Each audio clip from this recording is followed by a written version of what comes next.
Sohel class 9। আশা করছি তোমরা সবাই ভালো আছো। তোমাদের তো আর কিছুদিন পরে তৃতীয় পর্যায়ক্রমিক মূল্যায়ন অর্থাৎ ফাইনাল পরীক্ষা এবছরে।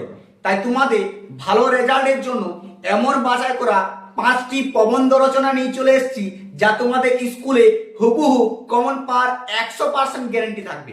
আর সেই 5টির মধ্যে আরো দুটি এমন বাছাই করে দেখিয়ে দিব, যা পড়ার একদম 100% কেন তার থেকেও বেশি চান্স বেশি। তাহলে চলো বেশি গল্প না বাড়িয়ে আজকে সেই তোমাদের প্রবন্ধ রচনাগুলি দেখিয়ে দিই।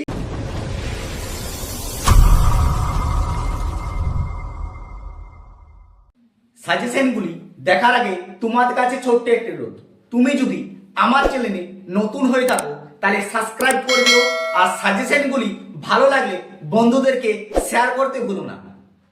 দেখো সেই 5টি গুরুত্বপূর্ণ প্রবন্ধ রচনার মধ্যে প্রথম সবচেয়ে ইম্পর্টেন্ট প্রশ্ন হচ্ছে দৈনন্দিন জীবনের বিজ্ঞান।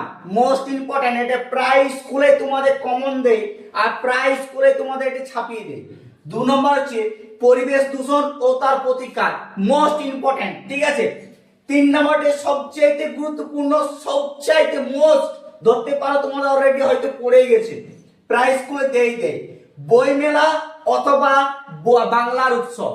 বইমেলা অথবা বাংলা উৎসব, হয় বইমেলা দিবে না বাংলা উৎসব দিবে, দুটোর মধ্যে যে কোনো একটা দিবেই দিবে। 4 নম্বর হচ্ছে তোমার প্রিয় কবি বা লেখক, হয় তোমার প্রিয় কবি নিয়ে লেখো প্রবন্ধ রচনা, না হয় তোমার প্রিয় লেখকের নিয়ে লেখো, একদম মোস্ট। 4 আর 5 নম্বর হচ্ছে দুটি একদম ভিভিআই, সব থেকে কমন প্রশ্ন, ঠিক আছে। 100% গ্যারান্টি থাকছে যে আশা করছি তোমাদের পাবে। 4 আর 5, ঠিক আছে।